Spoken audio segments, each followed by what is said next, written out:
Hi, this is Andy Hoffman of CryptoGoldCentral.com, the sound money blog of the 21st century, in which I write daily of my vision of the future of money, in which Bitcoin is the center of the universe. Try my free 7-day free trial membership and contact me at ahoffman at CryptoGoldCentral.com to arrange cryptocurrency or precious metal related consultations.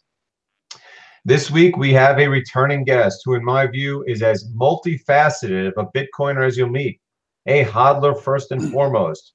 Rocky Palumbo also mines Bitcoin, runs a meetup in his native California, and is an all-around Bitcoin wallet expert, as in he can help you with all wallet-related issues, which is why I send so many people to him, not one of which has complained yet.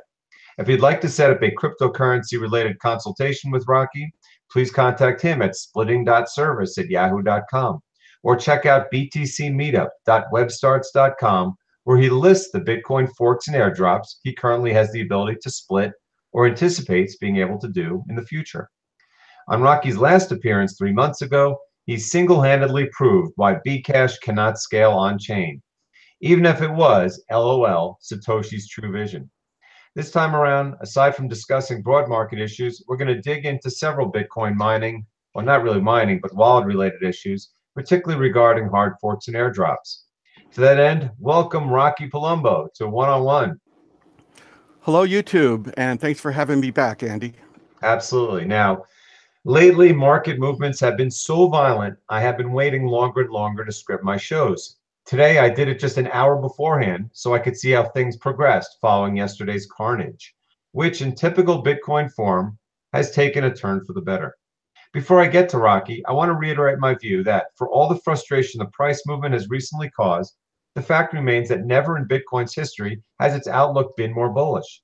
And never before have I gone to sleep each night knowing nothing can go wrong.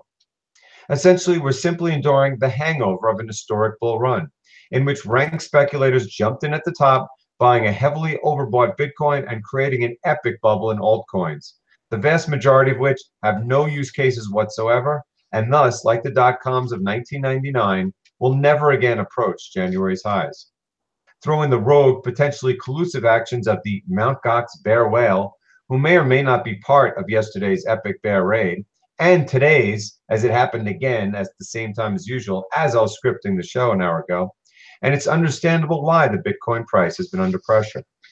To that end, Rocky, what's your take on the current Bitcoin roller coaster ride? Is it one specific factor, like the Mt. Gox bear whale, causing the bulk of the selling pressure, or one or more other factors? And at these levels, where 1% of all the world's Bitcoin, assuming it were available for sale, could be bought for just $1 billion or so, which is more than all the Mt. Gox Trust even has left, what are the odds that a significant price decline here with so many Bitcoin whales lurking around is possible? Well, you could only assume it's many factors. I think the Mt. Gox whale is definitely a leading factor. I mean, if you look at the charts where it shows where he was dumping, in fact, I have one here for you I could bring up. So you can see these points here where he was unloading lots of Bitcoin, starting off with 2,000, going up to 6,000, 8,000, and this last one here at 18,000 coins. So it's pretty clear to see that he was affecting the market, at least somewhat. But are there other factors? Sure, you bet. I mean, you can always try to find, this or that bad news, some FUD here and there. But if you really want to know where Bitcoin's going, the best place to go is Tone Vays. I think he reads the charts the best and has the most knowledge on that kind of stuff.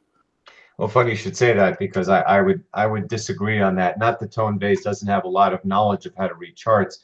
I just believe in these market conditions that the charts are harming more people than they're hurting, because there's too many factors going on that are unknowable by the supposedly masses of people that go into chart reading. And one of them, of course, is the Mt. Gox bear whale.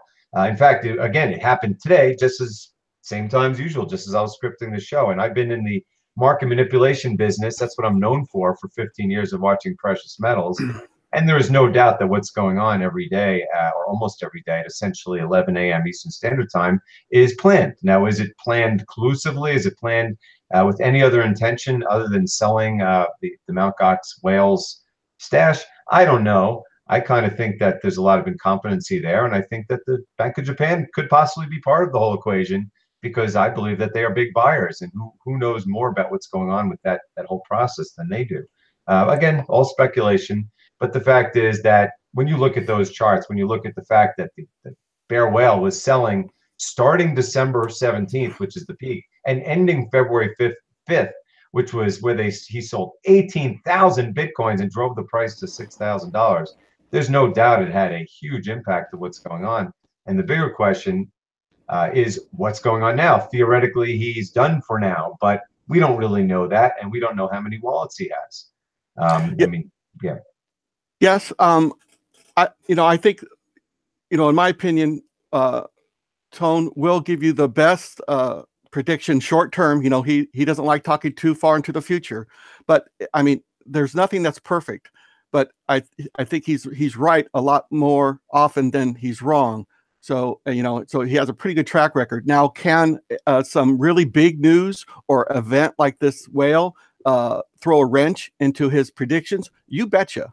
That can happen, and it does happen, and it probably happened here. But if you look at the history of what he's done, like I said, I think he's right more often than wrong. So that's a pretty good record. But right, and again, I think a lot of FUD. I think a lot of news out there that good or bad, and the chart goes up or down because of it. I don't think it's because of it. Sometimes it is, sometimes it's not. It's really hard to tell. Sometimes Bitcoin just moves because Bitcoin wants to move. Right. So which way it's going to go, I think long term, if you look, at least a year and a half time spans, it goes up every time. Right, as I call it, positive resolution. And when you say FUD here and there, that's the whole point. There's no real FUD going on. I mean, you look at I wrote an article yesterday saying, and I've said this before, beware of anyone who's trying to cite reasons for declines, especially the mainstream media, because they're ridiculous. They're like, oh, well, Google is going to ban crypto ICO ads. And I'm like, well, good. And they're like, well, the SEC is going to regulate Coinbase. Well, good. These things are all silly. There's good, some representative at the Senate hearing yesterday said Bitcoin is a scam, and they're like, try to hype this like anyone cares. It's an uncorrelated asset that really doesn't care. There's no real FUD going on because there's no danger of the network being split anymore, and it's only getting stronger. You can't make the case, as we'll get to in a second, that it's slow or anything like that. Everything is running great. And I will say two more things, because again, I tweet a lot about Tone. It's like I'm being careful because I very much respect what Tone does for the community, but I'm really lashing out more at technical analysis in general, especially because in times like this, people just get so consumed with trying to get answers that they look to people who do technical analysis to give them answers. And what I've observed in many, many years, I mean, probably more years than just about anyone in this whole sector, especially in precious metals, where you have a small community, where you have gurus, is that the technical analysis tends to only work in bull markets because most people are inherently bullish, and most people can't even short if they wanted to. So the predictions always wind up being, well, it's going to go down and then it's going to go right back up. And then when it doesn't in a bear market, well, you just you compensate for it. But the fact is, you're welcome to listen to technical analysis, everyone, and you can decide who's best for you. But the fact is, we're in the business of hodling, and so is Tone Vays, and so is the World Crypto Network. And if you try to trade Bitcoin, seeing what it does, you're very likely going to lose what you have. And I don't trade. Yeah, I don't trade. I shouldn't. You got the tax ramifications, and you're probably going to get, if you get back in, you're going to get back in a worse price. That's just how trading works. 90% of traders lose money. It's a fact. Probably more than 90% of traders lose money. Yes, buy, hold, and buy the dips. Yes. And I will say one more thing about today's let's call it Mt. Gox related dip that just happened. The price was 8,300, and then it crashed down, and we're seeing some real support. There's a real battle going on at 8,000 because, and when I started out this question to you, I said, there's so many Bitcoin whales out there now. I mean, now we're in institutional end. The institutions are in because we're well above 100 billion market cap. They've been in for a while now. They're watching, they're understanding, they are digesting all this data. And I'm sure many are coming to the conclusion, as we are, that there's absolutely nothing wrong with Bitcoin and that it's very likely that there is a non-fundamental seller in there, which is like chum in the waters for a shark, because they realize, wow, I get a cheap price and it's not because there's anything wrong. So I'm just watching this 8,000 to see, because at some point the market is going to get wise to this everyday thing and it's not going to go down anymore. And I'm hoping that today is the day. Well, we'll just see what happens. Now, that said, I want to move in to altcoins with a staunch and knowledge-based, a Bitcoin maximalist as you'll find. I too define Bitcoin maximalism with few exceptions, one of which we'll get to shortly. The reason being that in my view, at least 95% of altcoins are no more than useless money grabs that leached on Bitcoin's and Ethereum's operational success at a time of maximum uneducated FOMO buying. Rocky too sees things this way, I'm sure. But before we get to the altcoin sector in general, I'd like to ask his thoughts about Bcash to follow up our must-listen one-on-one from late December, in which he utterly annihilated Roger Ver's lies about on-chain scaling. Since then, Bcash's valuation has fallen to a multi-month low against Bitcoin. Its recent pump attempts have miserably failed. Its hash rate is falling. Numerous altcoins are performing more transactions at cheaper fees and faster speeds. As for all intents and purposes, Bcash appears to be dropping off the crypto radar. With that introduction, Rocky, tell us if you think Bcash's position in the crypto hierarchy is holding ground or declining as sharply as the facts I just stated. Well, everybody who watches me on the YouTube shows know how I feel about Bcash, shall we say. Nice but way, you don't yes. have to listen to me to see how it's doing. I mean, just look at the charts. So this is Bcash right here. Oops, sorry. This is Bcash right here compared to Bitcoin. So this is not to the US dollar. So all the down that Bitcoin's been doing, if this chart's going down, that means this is going down much more than Bitcoin's going down. So this does not look good. This is the past 3 months of Bcash. Yeah, that's since they did their whole Coinbase launch fraudulent collusion with CNBC. Yes, and yeah, it's not looking good. It's not looking good for Bcash. Has their hash rate actually materially changed, or is it still just holding near the lows? You know, I haven't checked their hash rate recently. Can't be getting any better. There's no doubt. Yeah, it was pretty flat. It's been flat since it's really started. I mean, it's been bouncing between, 1 and 2 exahashes. It's usually around 1.5 exahashes to 2 exahashes. Where Bitcoin is much more. Bitcoin's been going around for 18 to 22 exahashes. Yeah, I mean, the way I see it, again, for people who have said that, oh, it can go on pumping forever. I mean, that's what they do. They have a team. They got Roger Ver and they got a team of people. And I said, there's no way that can happen, because one, if a big part of their buying, of their pumping it up, was actually Roger Ver buying Bcash with Bitcoin, which he claimed to do. Let's just take him for his word. Well, how much can he do? I mean, it's like the Mt. Gox whale. You can only do it so much before you run out. And my guess is he's going to stop doing it, if he hasn't already, way before he runs out, once he realizes, I think there's something wrong here. This isn't working.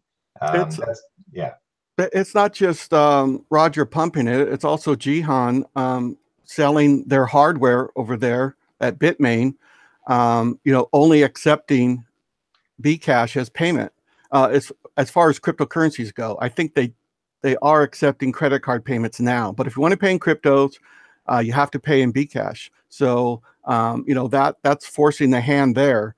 But then Jihan Wu, his mining pools are mining a lot more Bitcoin than Bcash. So that's a bit hypocritical to only accept Bcash, but then mine many times more in Bitcoin than Bcash. So what's he saying? Which coin is better, Jihan? The fact is, this was a multifaceted attack, and Bcash is just an attack. It's a complete scam, people. It is a 100% scam. Possibly in the beginning, I believe Roger Ver actually thought it's his vision. But once he saw all the fighting from all the pushback from the Bitcoin community and realized that he wasn't going to be able to organically push his vision through, he solicited Jihan Wu to create Bcash. I mean, people forget. People think that Bcash was some elaborately planned thing. No, it came about because they tried to push Bitcoin Unlimited through. They couldn't. So then the community just said, you know what, we're going to do the UASF and just do SegWit ourselves. So then Jihan did, well, I'm going to do the UAHF and fight you back. And then finally that failed when SegWit locked in mid-July. So finally, the two of them got together and said, we don't have time for any more of this stuff. Just do a fork now. Let's just do it before SegWit's activated. So remember, it was locked in mid-July, and that was basically when the UAHF and Bitcoin Unlimited were defeated. So they basically said, let's just create a fork. Let's create this through our Jihan owns this via BTC that came out of nowhere and said, we're doing it. But it was really Jihan doing it. And so they just hastily did it on August 1st because they wanted to get it in before SegWit got in, which was like August 23rd. So there was no planning that went into this thing. They didn't realize the ramifications of these emergency adjustments that they were doing. And so, but they did immediately. Roger started buying it, and Jihan was pumping it. They were spamming the Bitcoin mempool constantly, and they got a whole bunch of Roger's zombie believers. And Jihan's got zombie believers too. He's just as big of a cult hero over there, like in South Korea, as Roger Ver is. And for a while it worked. Every couple of weeks he'd buy a little more Bcash, and he'd coordinate with Jihan spamming the mempool. But now the world's changed because the world is onto Bcash. They realize it doesn't do anything. They now realize that, oh my God, Bitcoin with SegWit is a lot faster and cheaper and a lot more used and secure. And oh yeah, these other coins are all doing it too. I mean, BGold has Lightning Network right now, and Dogecoin and Litecoin and Ethereum Classic are doing more transactions. And Jihan Wu has got to fight the fact that he no longer has this monopoly of mining equipment or mining. And he's got to fight his own battles, which includes not dealing with spamming the mempool. And so, to me, the whole Bcash thing is falling apart. And I'm sorry, I'm rambling, but it's really important. When you look at what's going on right now with the altcoins really melting down, because this is a Bcash dominance thing going on as much as a crypto fall. I mean, Bcash is just staring at you with this 0.11 Bitcoin valuation when everything is melting down. And to me, I'm going, this has got to be, if you were going to short, the biggest short of all time relative to Bitcoin, because I think there's no doubt it's going to go below its low, which I think was 0.045. Well, that was some really good ranting there, Andy. I agree with all of that. And as far as the other alts go, we've just been staring at the Bitcoin Cash chart here for the past few minutes. But here's the next one that came out was the gold. So here is the past, BGold. So here's the past 3-4 months of BGold. That's not, and this is again compared to Bitcoin, not the US dollar. So you got to factor in all of Bitcoin down there the past month or so. So this is not looking good. And so then the next one out was the diamond. Doesn't look good. The next one out is the super. Doesn't look good. Next one that came out was the Bitcoin X. Now I could, the one that trades for like a tenth of a penny. Yes, and everywhere it's trading, you have to remember that everywhere that I see it trading, they have deposits closed. So the only coins on there are the coins that people holding Bitcoin on these exchanges at the time of the fork, that the exchange split them for them. So they're allowed to trade those small amounts of coins, and no one else could deposit more and start dumping. So this is to me, this is an artificially pumped up price, and it's not looking good. I mean, if they opened up deposits, this thing would just drop like a rock. Oh yeah, and the same with Lightning Bitcoin, which is the only one that doesn't have a horrible valuation because no one could sell it, no one could split it yet. Can you go back to the BGold chart? Sure. See this, people, okay, and there, I don't see it. Oh, I there it have is. it up. Okay. Yeah, yeah. Oh, I know. It, It's because I'm talking. Yeah. yeah, you Okay. might have So to lock on me. yeah, I'm going to. A Okay. focus. There we go. So basically, this is the chart because there would be two charts. You'd have one chart to me of what altcoins would look like versus Bitcoin, and then you have another chart which to me is symbolic of what forks would look like versus Bitcoin. It's perfect. I mean, it doesn't go back obviously to where Bcash was, but I would bet that Bcash's chart looks a lot like this in terms of the times that people were pumping these things and had a little excitement. There was obviously right when Bcash came out, maximum FOMO for forks. That's also as they plant. That's when the announcement that there was going to be the Lightning and the Super and the United and all these other ones. And then look what happened. And you can also see in early 2018, right? That's the big pump for altcoins. But look, the forks didn't pump that much. Yes, B Gold went up a tiny bit. Bcash's was completely separate because they were in the middle of their, like, as I said, their game where they were launching, and it was a very Bcash specific play. But you could see that was the peak of the forks was just when they started, and they barely even moved at the time of the big altcoin pump in early 2018, and now they're all but dead because I think people are realizing that forks. I mean, it's really my next question to Rocky, but I think he knows it's being explained right there. Rocky, is there any use case to fork Bitcoin, or for that matter, Ethereum? They're doing one on Monero. Just taking the coin, say I'm splitting it and changing it. Is there really any way that this is going to be able to maintain or revive? I don't think so. In 2017, well, towards the end of 2017, people were all excited about all these forks. The B Cash, the B Gold, the B Diamond, the Super Bitcoin. They were really excited about all these. But now look at what they've done. They're all just fading away into the distance.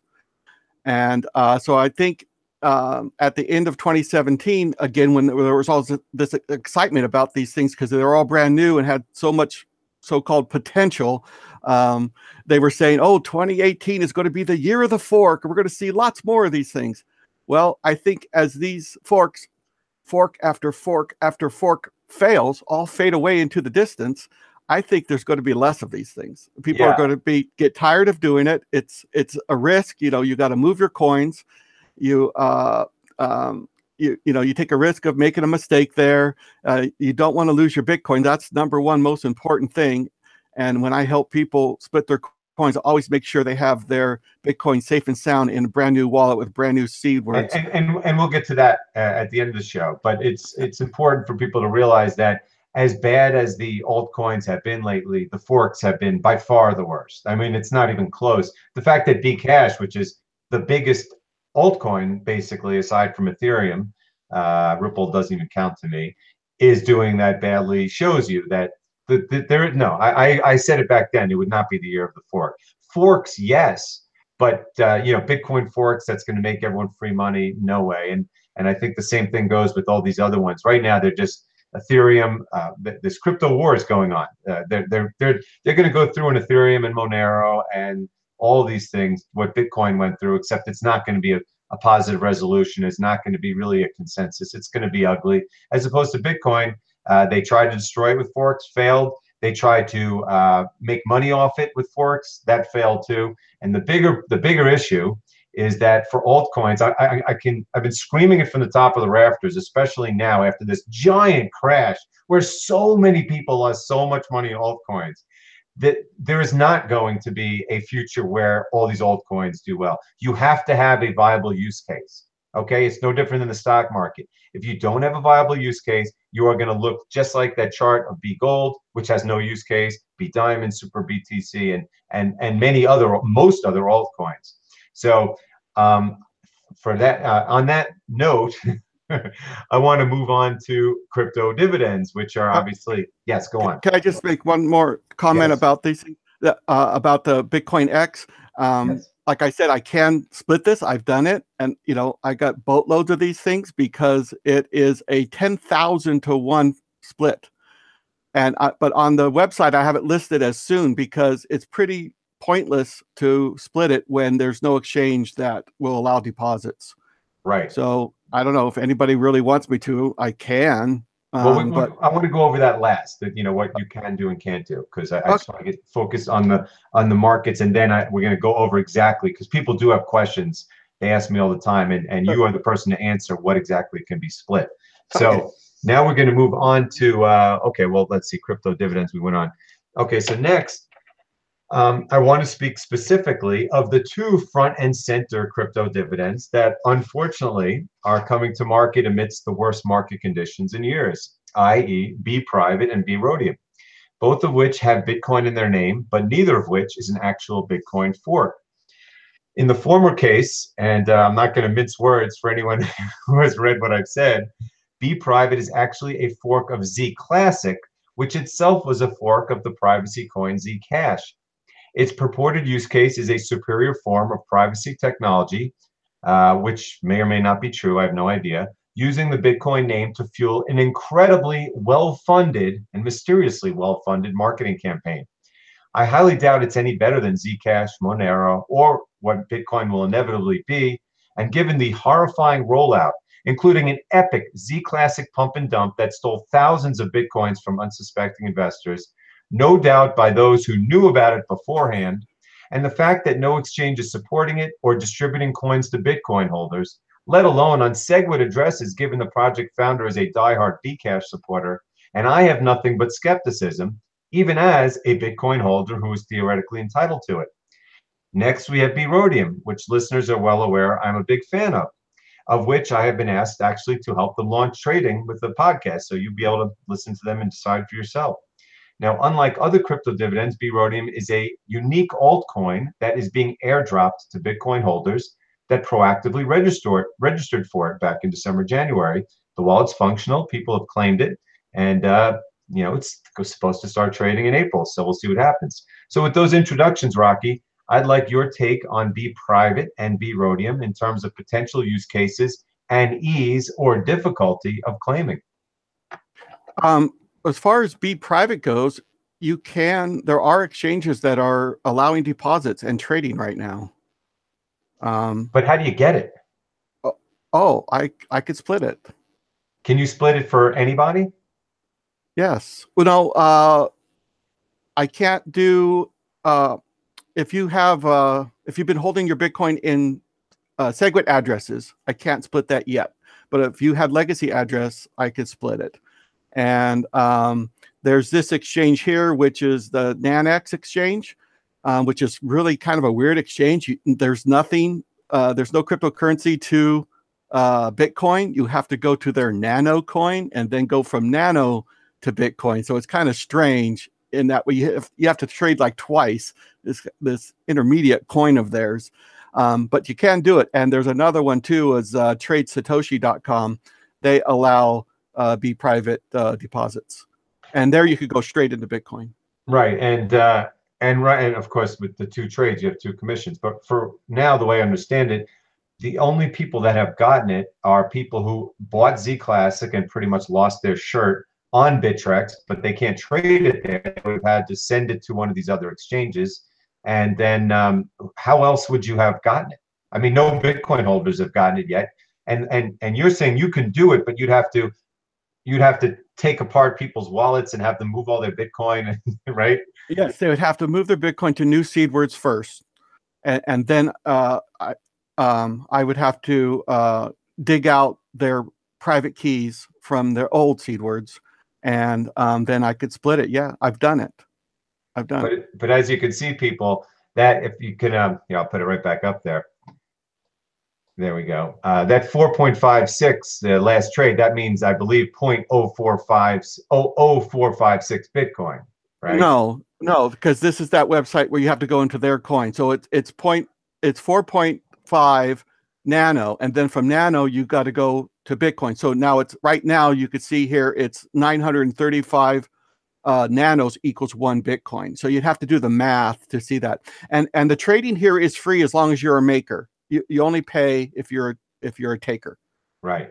Well, when I looked at this morning on Trade Satoshi, it was trading at about 0.005 Bitcoin, which is way more than the average person lost in buying Z Classic after it was pumped up and then selling it at low prices. And again, we're going to talk about what Rocky does in a second. He's already talked about it a little. The fact is that for all intents and purposes, for the average person, the only coins that you could have safely split so far have been Bcash and Bgold, because Trezor and Ledger gave you splitting tools, which were safe. And eventually, Coinbase split Bcash, but not Bgold. And I believe some of the other exchanges probably split Bcash too, but not Bgold. So again, for all these forks, you really haven't been able to do much of anything. So I'm going to go, and actually, I'd like to finish this topic before we get to what you do, and we'll talk more about this on B-Rhodium. Again, tell me what you think, because you've helped people and you have an opinion on what it may or may not do. Yeah, well, mostly I just help people register who didn't understand the process. It was kind of confusing. I think most of it was because of the language barrier. I don't think English is the first language of these guys. They're European, so yeah. They are. It's the wording sometimes a little off. Yeah. Yeah. So when you get kind of technical, it's kind of hard to really know what they were saying. But I help people, and it all worked out. And then, of course, the people that didn't understand that they had to save their signatures and the address, they did get a second chance to re-sign, which is over now. And if you did re-sign, you had to wait till after the 1 week of re-signing period. You had to wait till March 5th to then do the claiming. And if you haven't done that yet, go do your claiming now, because the claiming from the second signing will be over on March 31st. March 31st. Yeah, I couldn't remember if it was the 30th or the 31st, but by the end of this month. So do it before the end of this month. Yeah, and I'm trying to get people to understand, because I've made it a point that I believe that the future of crypto dividends is airdrops, partly because what we're saying here is if you simply fork Bitcoin, you are just a clone Bitcoin. I mean, people look at Bgold now and go, okay, so you copy Bitcoin, you say you're equihash mining, but there's a whole bunch of other coins that do equihash mining, and either way, you're not Bitcoin. You just kind of, and then it goes to nothing. And then people look at B Diamond and they go, okay, so you made it 10 times as much supply, because you think that somehow that's good, but it's not. No one cares. It's still just a fake Bitcoin. But the bigger issue is that when Bcash and Bgold came out, everyone thought, well, this is great. You just split them. It's easy. But now what you realize, and Rocky will get further into in a second, and he just said it a little, it's almost impossible to split. I mean, no one can do it unless they're an expert. And even if you have an expert like Rocky, you are taking extreme risk, but you are taking risk because you're going to be moving your Bitcoin around. Plus, you're going to be paying for it. I mean, there's a lot that goes on. If the coins are worth it, if they're a good price, and you want to take those risks, Rocky's the best. He'll tell you how to do it. He's made a lot of money for people that they didn't think that they could get. But when it comes to the airdrop, there was one I did last year called Bitcore. They have a second one, which actually Rocky can help you with. But the first one was like B-Rhodium. It was not a new coin. It was just a kind of a secondary offering of their original coin, just to get Bitcoin holders to know about it. And it worked. I mean, it's made it more visible.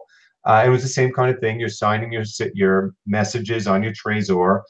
Again, you have to have your private keys, and you have to have a device that enables you to sign your messages. But you can do it. But it was a minor one because it was small amounts of money. This is a bigger amount. I mean, B-Rhodium, whether it's a massive success or it's just average, it's going to be worth a significant amount of money when it launches in early April. And so people learned a lot about the process, including the developers we've never seen one like this, and they were working together trying to create the coin and the wallet and the mining and the trading and the marketing while doing this. So there were some glitches, but through their Discord community, they actually addressed most of the issues. And when people like me actually didn't realize you had to sign signatures, they gave you a second chance. So in the big picture, if you asked for help, or if you were reasonably smart about it, you got what you deserved. And we'll see what happens. I'm really looking forward to it. I think it has a use case, unlike all the other altcoins, and we'll talk more about that on the launch podcast. So finally, so on all of this, I really want to go into, Rocky, exactly what you do. You gave hints of it. I want you to tell us exactly, your website, exactly what you can do for people, and not just splitting coins. Like, what are the kind of issues, paper wallets, the kind of things that people that you've helped with. And I've sent a lot of people to Rocky, and they all have said, thank you. Rocky has helped me.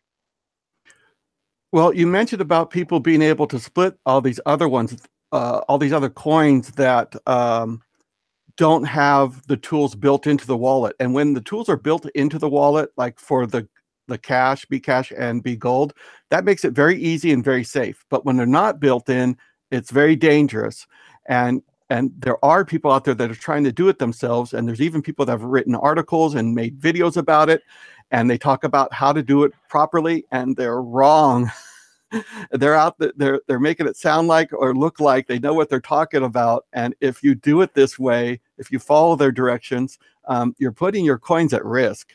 I use a series of offline computers to do what I do, specialized hardware, and you really got to know what you're doing. I take every step possible to, first of all, ensure that your Bitcoins are safe, and then after that, I take every step possible to make sure your altcoins are safe. Yeah, and let me emphasize, Rocky, what Rocky is doing, again, like say you have Bitcoin on a Trezor and you want to get all these esoteric forks. He's going to say, move all your Bitcoin to a completely different Trezor, all of it, get it all off, then give me the keys to the old Trezor that has nothing on it. So there's no risk to the Bitcoin other than the fact that you are sending it to another Trezor. Am I right? Yeah, and you don't have to really send it to another Trezor. You could send it to any other hardware wallet or software wallet, because it's only going to be there for a very short time. And although there is a risk in that, of course, but if you move all your coins off, you could even send your coins to an exchange. If you have the Bitcoin or Litecoin, you could send your coins to an exchange, reset your hardware wallet, set it up with brand new seed words, then move your coins back from the exchange back to your hardware wallet. Now your coins are safe and sound on brand new seed words. So what they're sending me is not their keys, so to speak. They're really sending me their seed words, because the hardware devices don't allow you to dig out the private keys, because that's why they're secure.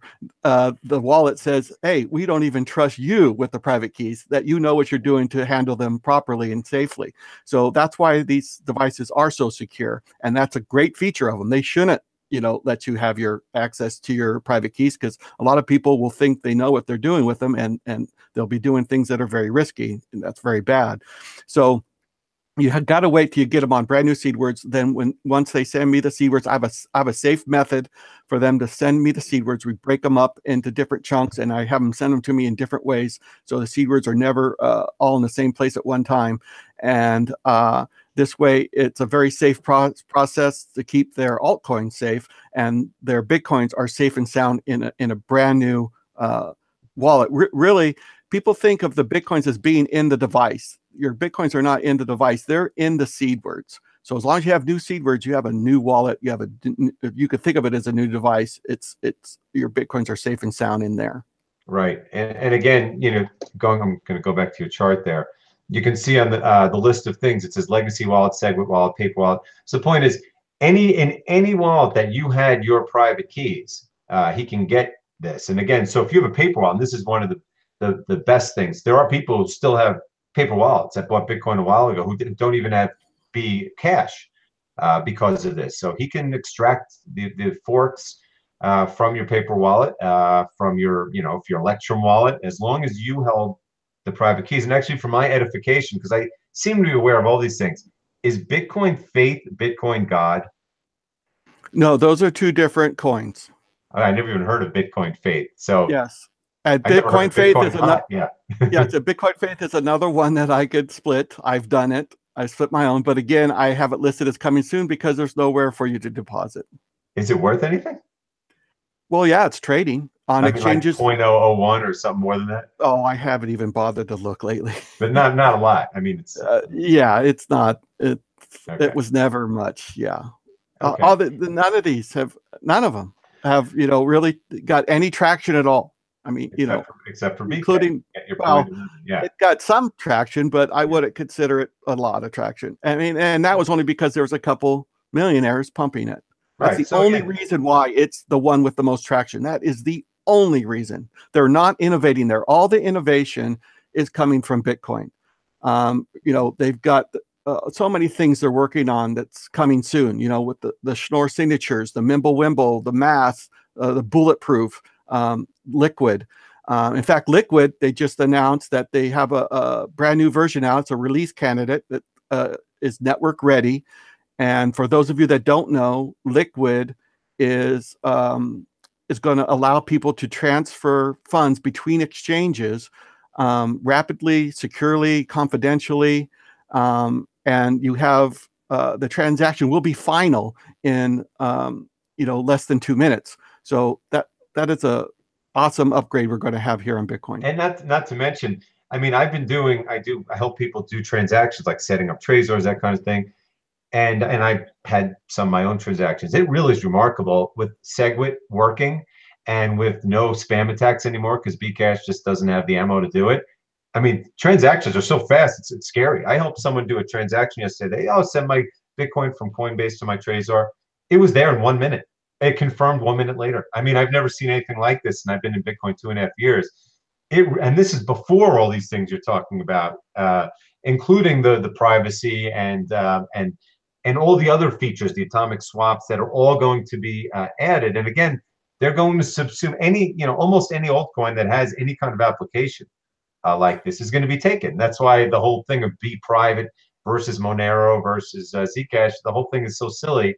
Because Bitcoin will take the best of all these things when it's good and ready, and it'll do it. And right now, for the few people that need a private transaction, okay, that's great, but you're going to have to do it on, Be Private or Zcash or Monero. Monero is going to be splitting in two. I mean, these are not the safest things in the world to do compared to regular Bitcoin now. And eventually, you look up and, oh my God, Bitcoin is private. It'll happen.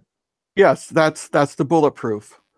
And yeah, in fact, Fluffy Pony from Monero, he's looking at bulletproofs now. So, because ring signatures on Monero, that they've got some issues with ring signatures that no one can seem to solve.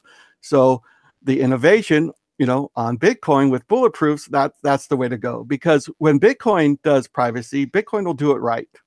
And so, that's where you want to go with Bitcoin. Yeah, and Bitcoin, most importantly, Bitcoin is 1,000 times more secure, or I shouldn't say 1,000 times, many times more secure than any of these things. So, privacy should be secondary to security.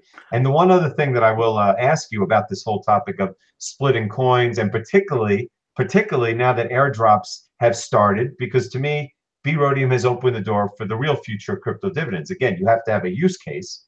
You can't just say, well, I'm going to be an airdrop. But this is going to be the way you do it because you don't need to have coin split. You don't need to have exchanges. You don't need to send it to Rocky and do new seed words and splitting out all these things.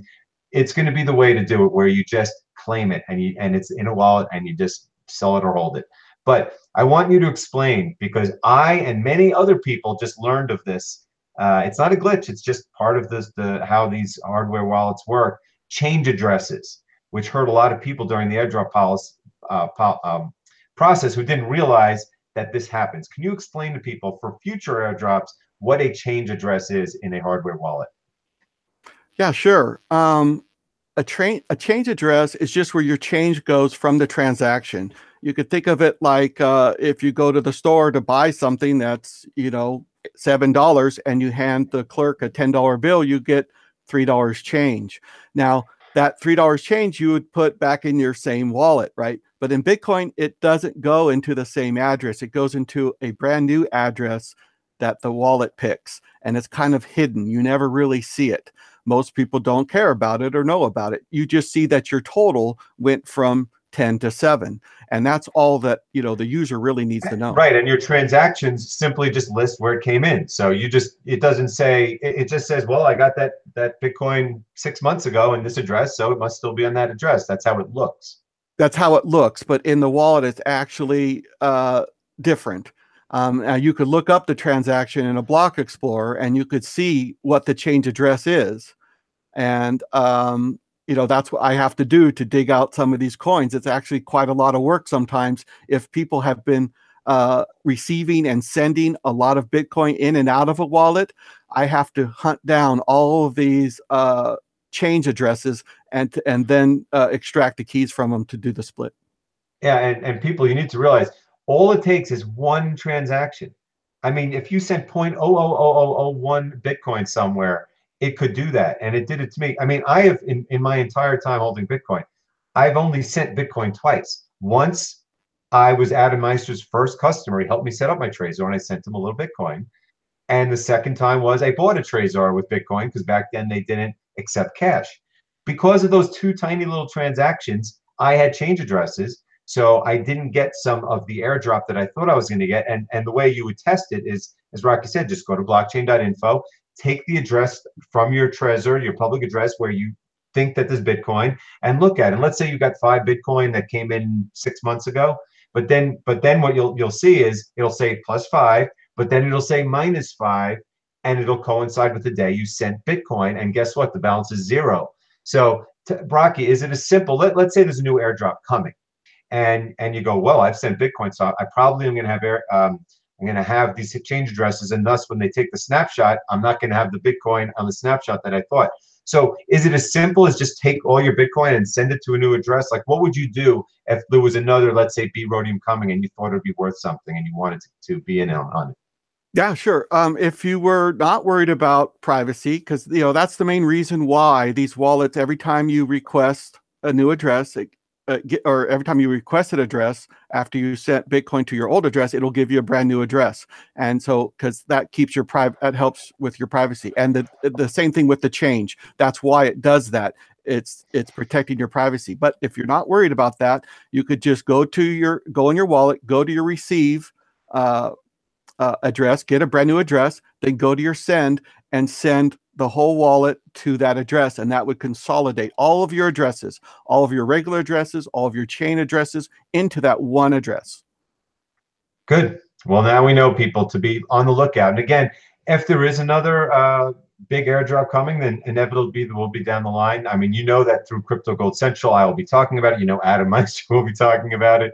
So I and he and Rocky and others will make you well aware beforehand that change addresses are real, and they are a big part of the claiming process for airdrops. Now, I was going to say, let's just finish right now, but I just want to put out a tweet that I said, because when we had, just before I did this podcast, again, I usually script the day before. I script it literally an hour before, because I was like, I don't know what the markets are going to do. They crashed last night. Are they going to keep crashing and come back?